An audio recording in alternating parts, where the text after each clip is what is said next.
આપણામાં એક કહેવત છે, જેની લાઠી એની ભેંસ. હિન્દી કહેવત છે, જિસકી લાઠી ઉસકી ભેંસ. આ કહેવત પર્યાપ્ત નથી. કહેવત એ છે, જેની પાસે લાઠી એની જમીન. સરકારની જમીન જેનામાં જેટલો દમ હોય એટલો દબાવી લે. એ ગૌચરની જમીન હોય કે પછી ગામતળની, શહેરની જમીન હોય કે ગામડાની, અનેક ઠેકાણે જમીન દબાવવાના રીતસરના ષડયંત્ર ચાલે છે. કોઈ ને કોઈ રીતે જમીન ઉપર દબાણ કરવામાં આવે છે અને સ્વાભાવિક રીતે જે લોકો દબાણ કરે છે એ પૈકીના મોટા ભાગના વગદાર લોકો હોય છે.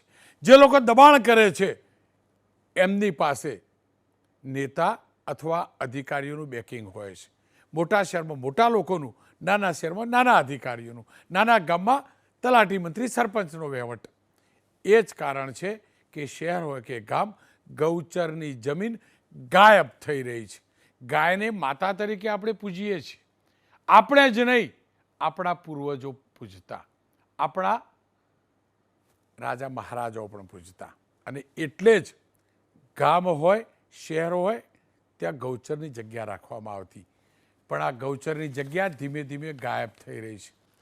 ક્યાંક અવાજ ઉઠે છે તો એ અવાજ દબાવી દેવામાં આવે છે.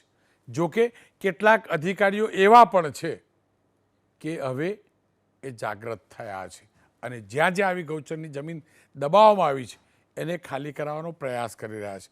પહેલાં જે ગૌચરની જમીન દબાવાઈ રહી છે એની વાત કરી લઈએ. દ્રશ્યો તમે બોટાદના જોજો. 1 જુલાઈના બોટાદના વિઝ્યુઅલ છે. બોટાદ જિલ્લાના ગઢડામાં ગૌચરની જમીન બચાવવા માટે માલધારીઓએ વિરોધ કર્યો. મેઘવડિયા ગામના 50થી વધુ માલધારીઓ પોતાની ગાયો લઈને તાલુકા પંચાયતની કચેરીએ પહોંચ્યા. આપ આ દ્રશ્યો જુઓ છો.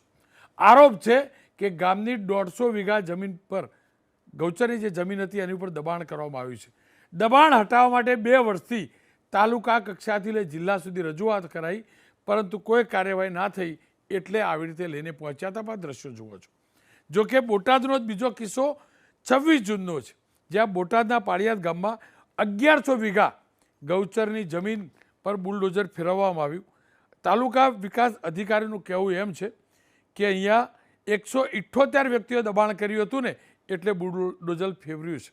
3 મહિના પહેલાં નોટિસ આપી સ્વૈચ્છિક દબાણ દૂર કરવા કહેવાયેલું, પરંતુ દબાણ દૂર ન કરતાં અહીંયા કાર્યવાહી થઈ. જુઓ છો ને, એક જ જિલ્લો, 2 અલગ અલગ વિસ્તાર. એમાં એક જગ્યાએ તાલુકા વિકાસ અધિકારીની ઈચ્છા શક્તિ છે તો 1100 વીઘા ગૌચર સાફ થાય છે, જ્યારે ત્યાં રજૂઆત કરવી પડે છે પણ નથી થતી સાફ. ખેર, તાપી જિલ્લાની વાત કરી લઉં તો 25 જૂને તાપી જિલ્લા કલેક્ટર ઓફિસ પર તાડકુવા ગામના ગ્રામજનોએ આવેદનપત્ર આપ્યું અને રજૂઆત કરી હતી કે ગૌચરની જમીન પર બિલ્ડર અને ધાર્મિક સંપ્રદાયે દબાણ કર્યું છે. ગૌચર જમીન પર દબાણ થવાથી ખેડૂતોનો રસ્તો બંધ થઈ જતો હતો, એટલે આ દબાણ કરાયું. એટલું જ નહીં, કુદરતી પાણીના વહેણ પણ એના કારણે બદલાતા હતા, એટલે અહીંયા વિરોધ થયો. પરંતુ વાત આદિવાસી વિસ્તારમાં બિલ્ડરની હોય અને ધાર્મિક સંપ્રદાયની હોય ત્યારે સ્વાભાવિક રીતે જ કાર્યવાહી થોડીક મોડા થતી હોય છે. આ જ પ્રકારે 1 જૂને તાપીના જ વાલોડના દાદરિયા ગામે ગૌચરની જમીન એક શાળા માટે ફાળવતા એનો વિરોધ થયો હતો. દ્રશ્યો જોવો છો. અધિકારીઓ જમીનનો કબજો લેવા પહોંચ્યા. ગ્રામજનોએ વિરોધ કર્યો અને કહ્યું કે શાળા માટે જગ્યા ફાળવવાનો કોઈ ઠરાવ થયો નથી. જોકે પ્રશાસનનો દાવો હતો કે આવો ઠરાવ થયો છે. આ મુદ્દે સ્થાનિક ધારાસભ્ય મોહનભાઈ ઢોળિયાએ દરમિયાનગીરી કરવી પડી હતી. એના દ્રશ્યો જુઓ છો. આની સામે જૂનાગઢની વાત કરીએ તો જૂનાગઢનો કિસ્સો અત્યારનો જ છે. જૂનાગઢ જિલ્લાના વિસાવદરના મામલતદાર કચેરીએ માલધારીઓ પશુઓને લઈને પહોંચ્યા હતા અને એમની માંગ હતી કે વિસાવદર, કાલાસરી, પ્રેમપરા અહીંયા ગૌચરની જમીન પર દબાણ થયા છે. 2 વર્ષથી રજૂઆત કરવામાં આવે છે, પરંતુ જમીન પરના દબાણ દૂર નથી થતા. એટલે જ ગૌવંશને લઈ માલધારીઓ અહીંયા મામલતદાર કચેરીએ પહોંચ્યા હતા અને ટીડીઓ MB જોશીને આ જવાબદારી સોંપાઈ છે કે એનું માપ લેવામાં આવે અને દબાણ દૂર કરવામાં આવે. મારો સવાલ પ્રશાસનને એ છે, દબાણ થાય છે ત્યારે કેમ નથી જાગતા? પાછળથી માપ લેવાની બધી વાર્તાઓ કેમ? પણ તમામ ઠેકાણે આવું નથી. ક્યાંક અધિકારી મજબૂત છે, સક્ષમ છે, એની ઈચ્છા શક્તિ છે તો ગૌચરના દબાણ દૂર કરવાનો પ્રયાસ પણ થાય છે અને દૂર થાય પણ છે. હું વાત કરું છું ગીર સોમનાથ જિલ્લાની. ગીર સોમનાથ જિલ્લાના 21 જેટલા ગામમાં ગૌચરની જમીન પર દબાણો દૂર કરવાની કાર્યવાહી હાથ ધરવામાં આવી રહી છે. અહીંયા ગ્રામસભાનું આયોજન કરવામાં આવી રહ્યું છે. ગ્રામસભા તમામ જિલ્લાઓમાં થતી હશે, પણ અહીંના કલેક્ટરે સૂત્રાપાડાના ધામરેજ ગામે ગ્રામસભા હતી અને મીઠી ભાષામાં એમને ચેતવણી આપી દીધી. મીઠી ભાષામાં આપી, બહુ પ્રેમથી આપી. અને એ પ્રેમની ભાષા ખરેખર શું હોય ને, એ પ્રપંચીઓ સમજી જાય કે આ પ્રેમની ભાષા ક્યારે પ્રકોપ લાવે.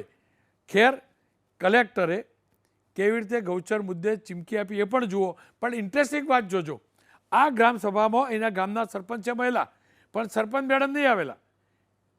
સરપંચ પતિની પ્રથા ચાલે ને પાછી, એટલે પણ ઠપકો આપ્યો કલેક્ટરે.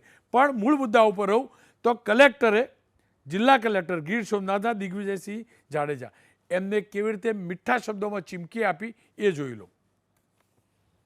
અત્યારે તમને હું જાહેરમાં અમારા બધા અધિકારીઓને સૂચના આપું છું, ગોચરનું હોય, ગામતળનું હોય, સરકારી હોય, લોકોને નડતર રૂપ હોય એવા દબાણો ઝુંબેશ રાખીને દૂર કરો.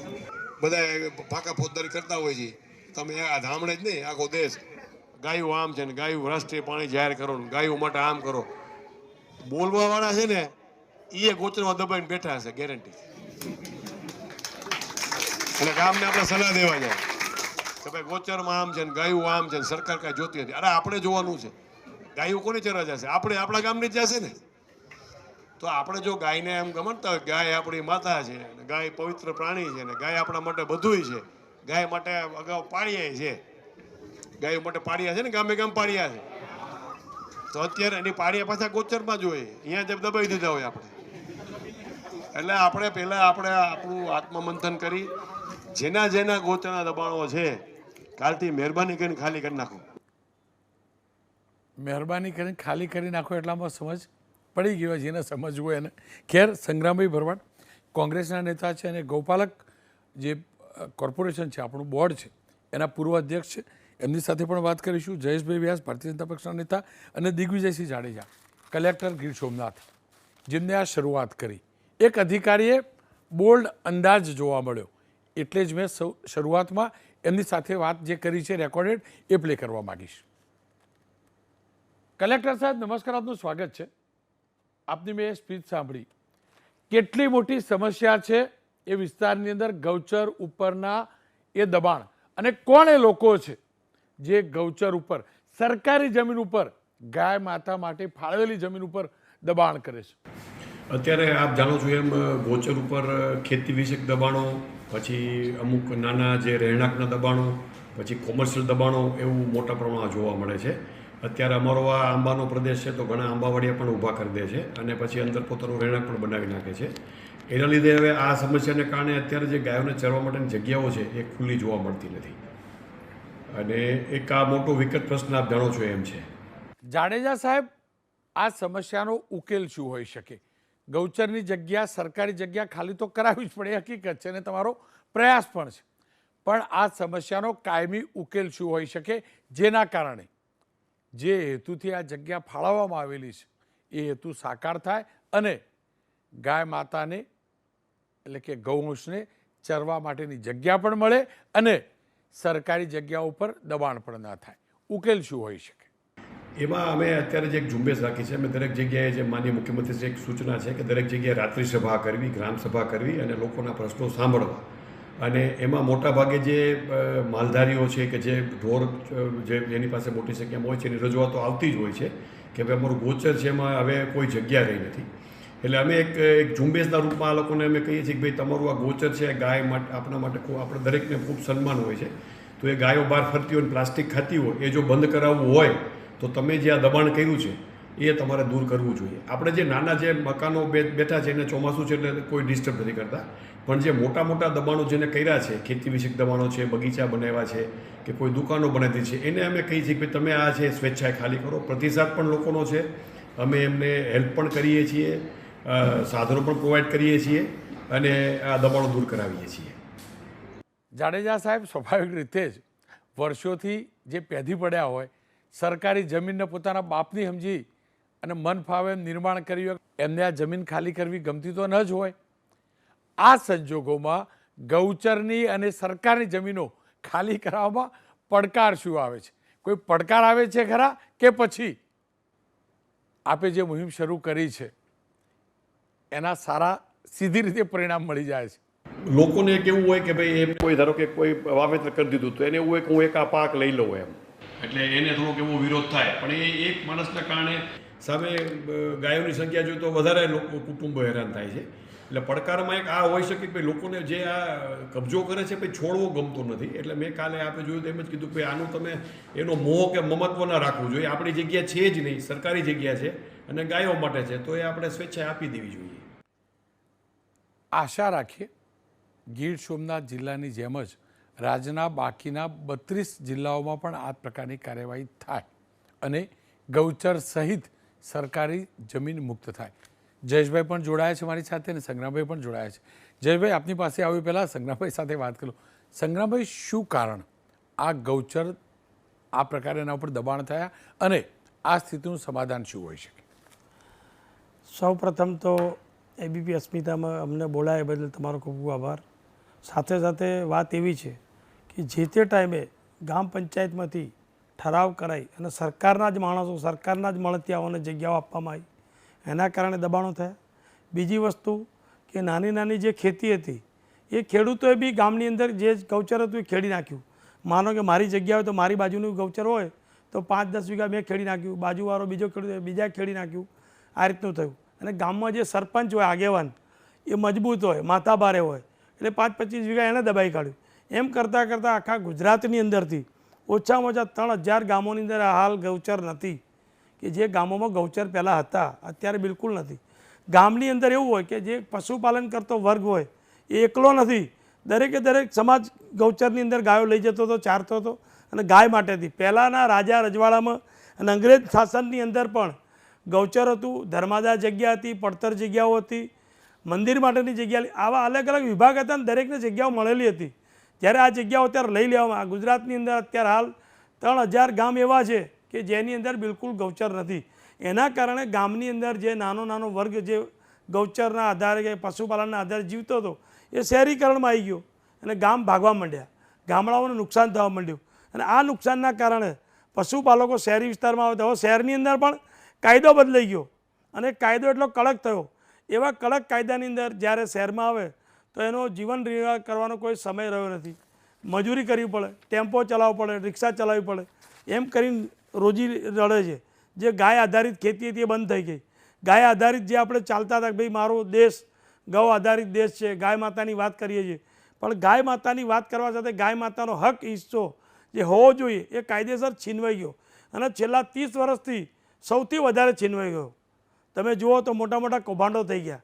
દાખલા તરીકે લાંગા સાહેબે જે કલેક્ટર હતા એમના ટાઈમની અંદર મુલસાણાની 1000 વીઘા જમીન સરકારમાં જતી રહી. સરકારમાં ગયા પછી કલેક્ટરમાં રજૂઆત કરી, કલેક્ટરે આગળ રજૂઆત કરી, હાઈકોર્ટમાં રજૂઆત થઈ, હાઈકોર્ટે એ જગ્યા પરત આપવા માટેનો હુકમ કર્યો છે, પણ અત્યાર સુધી આ સરકારે એ જગ્યા પરત આપી નથી. આવા અનેક કિસ્સાઓ છે કે જેની અંદર લોકો જાગ્યા છે, ત્યાં ગામમાં ગૌચર બચ્યું છે. બાકી 3000 ગામની અંદર ગૌચર ના હોય એટલે ગુજરાતની પરિસ્થિતિ શું થઈ? બિલકુલ દારૂણ પરિસ્થિતિ થઈ. આટલા 3000 ગામોમાં તો આપણે 10,000થી વધુ પશુનો નિર્વાહ કરી શકીએ અને ઓછામાં ઓછું 1000, 5000, 10,000 ઘરનો જે નિર્વાહ થાય એ રોજી છીનવાઈ ગઈ. એટલે એ રોજી છીનવવા માટેનો જે માથાભારે તત્વો કરે છે સરકારમાં બેસીને એ અટકાવવું જોઈએ. આ જવાબદારી સરકારની પોતાની રહેશે. જયેશભાઈ મારી સાથે જોડાયા. જયેશભાઈ, જુઓ, ગીર સોમનાથમાં શરૂ થયું. જયેશભાઈ, એ વાત તો માનવી પડશે કે ગૌચર ગાયબ થયું છે. એ વાત માનવી પડશે કે સરકારી જમીનો ઉપર 2 નંબરના નિર્માણ થયા છે. અને એ વાત પણ માનવી પડશે જયેશભાઈ કે સરકારના અધિકારીઓના ધ્યાનમાં હોય, નેતાઓના ધ્યાનમાં હોય, તાલુકા જિલ્લાના હોય, ગામના હોય, કોર્પોરેટર હોય, ધારાસભ્ય કે સાંસદ, કેમ ક્યારે કોઈ જનપ્રતિનિધિ આની સામે નથી પડતા? કોંગ્રેસ હોય કે ભાજપ, કેમ ખુલીને સામે નથી આવતા? એક અધિકારીએ શરૂઆત કરી, કેમ કોઈ નેતા માત્ર વોટ બેંકની આટલી ચિંતા, માત્ર નોટ બેંકની આટલી ચિંતા કે આપણું ગૌચર ગાયબ થાય કોઈ બોલે નહીં? રોનકભાઈ, આપનો આજનો વિષય તમને અભિનંદન આપું છું. આજનો વિષય એ રાજનીતિનો છે જ નહીં. હું એવું કહીશ કે આપણા બંને વિષયો આજના જે પણ તમે લીધા છે એ આખરે ગુજરાત રાજ્ય માટેના છે. બે વિષયોનું ધ્યાન દોરવા માટે ચોક્કસ માગીશ. ગુજરાતની અંદર જે અત્યારે તમે શરૂઆત કરી ત્યારે ગાયોના વિષય માટે કરીને, ગોચરના વિષય માટે કરીને ગીર સોમનાથ જિલ્લાના કલેક્ટર શ્રી જાડેજા સાહેબ, જેમણે કહ્યું કે માનનીય મુખ્યમંત્રીશ્રીના લોકોના પ્રશ્નોનો ઉકેલ સાંભળવા માટેની સૂચના અંતર્ગત આ કામ એમણે આગળ ધપાવ્યું છે. અભિનંદન આપીએ છીએ આપણે શ્રી કલેક્ટર સાહેબ જાડેજા સાહેબને. અને વિષય જે ગોચરનો છે, ગોચરના વિષય અંતર્ગત રોનકભાઈ એક હું પીઆઈએલમાં તમને ધ્યાન દોરવા માંગીશ. બાકીના બે વિષયો માટે મને સમય આપજો. પીઆઈએલ 81 થઈ હતી, જે અંતર્ગત પારા નંબર 4.9 એનો સંદર્ભ હતો 11/1/24ની સ્થિતિએ ગોચરની સ્થિતિ, દબાણ અને કેટલા દૂર કર્યા. અત્યારે આખો વિષય હું તમને મોકલી આપીશ, પરંતુ માત્ર કેટલાક ઉદાહરણ આપવા માંગીશ. ભાવનગરની અંદર, જે ભાવનગર પ્રોપરની અંદર 11.46 હેક્ટરનું દબાણ ગણવામાં આવ્યું, એમાંથી 11.46 એટલે પૂરેપૂરું દબાણ દૂર કરવામાં આવ્યું. ઘોઘાની અંદર પણ એવી રીતે તળાજા, મહુવા, જેસર આની અંદર પૂરેપૂરું દબાણ દૂર કરવામાં સફળતા મળી. ગારિયાધારમાં પણ પૂરેપૂરું.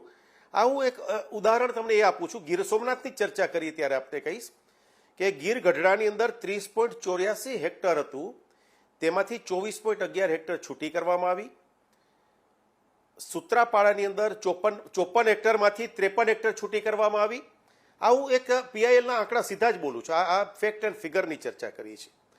જામનગરની સેમ પ્રકારે એ જ રીતે જામનગરના પ્રોપર જિલ્લામાં 26.57 હેક્ટરમાંથી 26.57 હેક્ટર દબાણ દૂર કરવામાં આવ્યું.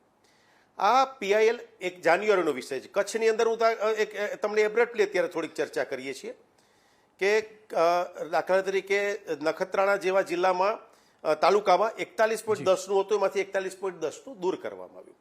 આવા અનેક ઉદાહરણ છે. મારી પાસે દરેક જિલ્લાની વિગતો છે. પીઆઈએલ નંબર મેં તમને આપ્યો એ રીતે 81 અંતર્ગત પેરા 4.9 અને 11/1/24ની પીઆઈએલ.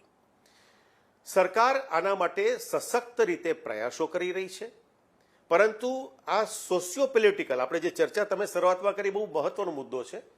અને માનનીય કલેક્ટર સાહેબ પણ જે વાત કરી બરાબર યોગ્ય છે કે સમાજે પોતે જ આ જ્યારે આપણે ગૌ માતા માટેની ચર્ચા કરતા હોઈએ ત્યારે કોઈ પણ જગ્યાએથી એ દબાણને આપણે ઈચ્છતા જ નથી, પણ દબાણને દૂર કરવાના ફિગર મેં તમને કીધા. આ એક સેમ્પલના છે ફિગર, મારી પાસે બધા જિલ્લાઓના છે.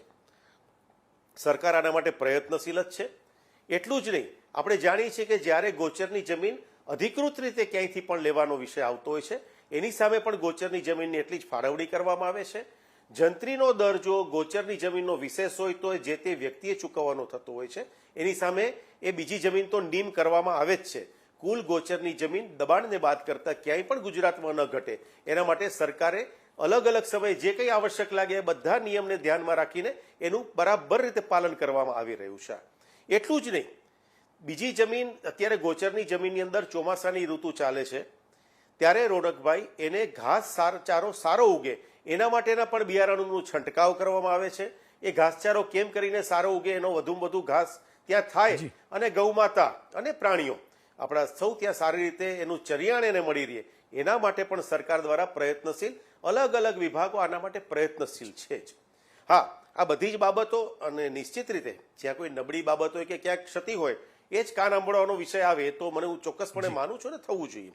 પરંતુ અનેક બાબતોમાં આપણે આ ગત વર્ષોથી ભારતીય જનતા પક્ષની સરકારમાં આ ચરિયાણ બાબતમાં જે નીમ કરેલી જમીન હોય એને પણ કેવી રીતે સારી રીતે નવસાધ્ય કરીને ત્યાં ગાયો વધારે સારી રીતે ચરી શકે, માત્ર નીમ કરીને ગ્રામ પંચાયત હસ્તક આપણે એને સોંપીએ જ છીએ. અને જંત્રીના દરના જે ડિફરન્સ આવે છે એના 30% એ 30% જમીનના સોરી 30%ના એ રૂપિયા આપણે ગ્રામ પંચાયતને સોંપવામાં આવે છે, જેથી કરીને ગોચરની જમીનનો વધુ ને વધુ એમાં એનો ડેવલપમેન્ટ થઈ શકે અને એનો ઉપયોગ થઈ શકે. એટલે અને એ તમે જાણો છો કે ગ્રામ પંચાયતને પણ 7/12ના ઉતારા સામે જે જમીન જ્યાં પણ હોય છે તો તેની સામે નીમ કરેલી જમીનમાં બધા જ સમયાંતર આપવામાં આવે છે. આ ડિબેટના સમયે હું બધા ફિગર બોલું એનો બહુ નથી, પરંતુ આ આપણે બાય એન્ડ લાર્જ આ વિષયને આ રીતે કહેવા માંગીએ છીએ. અને માનનીય મુખ્યમંત્રીશ્રીએ આના માટે સતર્ક છે. જી જયેશભાઈ, જયેશભાઈ, આપની વાત સાચી, પણ આપ જે ફિગર કહી ને એ સરકારી ચોપડે નોંધાયેલી હશે.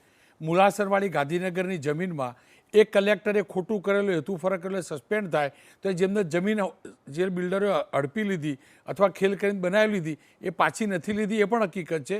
ત્યાં બુલડોઝર નથી ફર્યું એ પણ હકીકત છે. આ પણ હકીકત છે. અને એટલે નથી ફર્યું, બહુ મોટા લોકો છે. એમાં રોનકભાઈ, એમાં તમારી વાતની સાથે કોઈ બીજો વિષય જ ન હોઈ શકે. કારણ કે જે જગ્યાએ કોઈ પણ વિશેષ અધિકારીઓ દ્વારા કે ક્યાંય પણ, કારણ કે આ જો એક સરકારી તંત્રની અંદર આપણે બંને આજે તમે બંને ચર્ચા આપણે કરીએ છીએ. એક બાજુ તમે બંને વાત બતાડો છો એટલે હું એને બંનેનો નિખાલસતાથી જવાબ આપીશ. એક તરફ તમે ગીર સોમનાથમાં થયેલા સારી કામગીરીને બિરદાવો છો અને ગુજરાત સરકારની કામગીરીને માનનીય ભૂપેન્દ્રભાઈની આપેલી સૂચનાઓને અસર કરતા ત્યાં થાય છે એની પણ આપણે ચર્ચા કરી છે. અને ક્યાંય ખોટું થયું હોય તો આપણે જાણીએ છીએ કે ખોટું થયું હોય તો તમે છેલ્લા સમયથી જોઈ રહ્યા છો કે તાત્કાલિક તરત જ પગલાં લઈને એની ઉપરના જે કંઈ એક્શન કરવાને આવશ્યક હોય. દક્ષિણ ગુજરાતની અંદર પણ જોયું કે કલેક્ટરની ઉપર જે રીતે પગલાં કરવામાં આવ્યા. એટલે અને કેટલીક બાબતો એવી છે કે અમુક જગ્યાએ હાઈકોર્ટે જમીન ખુલ્લી કરવા માટેની વાત આવી હતી. એની જગ્યાએ કેટલાક લોકો સુપ્રીમે એ જગ્યાને પાછું એ જગ્યાએ સ્ટે આપેલો છે. ન્યાયતંત્રની જગ્યાની વિષયમાં આપણે નહીં પડીએ કારણ કે ત્યાં ન્યાયતંત્ર વિષય આવતો હશે તો સુપ્રીમ કે હાઈકોર્ટના આપેલા ચુકાદા એના સ્ટેની ચર્ચા આપણે નહીં કરી શકીએ અત્યારે. પરંતુ જે જગ્યાએ અલગ અલગ જગ્યાએ આપણે સારા કામો થયા છે અને થઈ રહ્યા છે અને બાકી રહેતા હશે તો એના પણ અત્યારે મેં સરકારશ્રી સાથે જે ચર્ચા થઈ એના ઉપરથી બાકીની જગ્યા ઉપર રોનકભાઈ બાકીની જગ્યા ઉપર ખોલાવવા માટે અને એને ખુલ્લી કરવા માટે સરકાર ઝડપથી કામ કરી રહી છે. સંગ્રામભાઈ, આપ છેલ્લી આપની કોમેન્ટ. મારું એવું કહેવું છે કે સરકારે એક નવી યોજના કરી હતી, ગૌચર વિકાસ બોર્ડ અને ગૌ સેવા. એના અંડરમાં 100 ગામોની અંદર અલગ અલગ રીતે જમીનને નવસાધ્ય કરી સુધારો કરી ઘાસચારો કરવો. એમાંનું એક પણ જગ્યાએ કોઈ વસ્તુ બની નથી અને એની અંદર સરકારના 100 કરોડ રૂપિયામાંથી એક પણ પૈસો ત્યાં વપરાયો નથી. એ પરિસ્થિતિમાં સરકારના લોકો શું કહેવા માંગે છે? બિલકુલ એ ગૌચરને જ નુકસાન છે અને સરકારને નુકસાન છે, પ્રજાને નુકસાન છે. ખેર, સમયનો અભાવ છે એટલે ચર્ચા અહીંયા રોકીશ, પણ એ હકીકત છે સરકારી જમીન ઉપર અનેક લોકોએ કબજો કર્યો છે. લેન્ડ ગ્રેબિંગ એક્ટ છે પણ ખરેખર એક્ટ છે એનો ઉપયોગ એ મોટા લોકો માટે થઈ શકે છે ખરો, એટલે કરવામાં આવે છે ખરો, એ પણ સવાલ છે. ગીર સોમનાથથી શરૂઆત થઈ છે. આશા રાખું સોમનાથ દાદાના જિલ્લામાંથી જે શરૂઆત થઈ છે એ જ પ્રકારે આખા ગુજરાતમાંથી સરકારી જગ્યાઓ પર કરેલા દબાણ એ ભાજપ કોંગ્રેસના નેતાઓ હોય, કોઈ ગુંડાએ કર્યા હોય, કોઈ ધાર્મિક સ્થળોએ કર્યા હોય, જેમને પણ કર્યા હોય એને ખાલી કરવામાં આવે અને ખાસ કરીને ગૌચરની જગ્યા ખાલી કરવામાં આવે. કારણ કે જગ્યા ઉપર અધિકાર મારો તમારો નહીં, ગાય માતાનો છે. અને જો માતા ગાયને માતા કહેતા હોય તો માતાની જગ્યા ગાયબ કરો ને એનાથી મોટો રાક્ષસ કોઈ ના હોઈ શકે.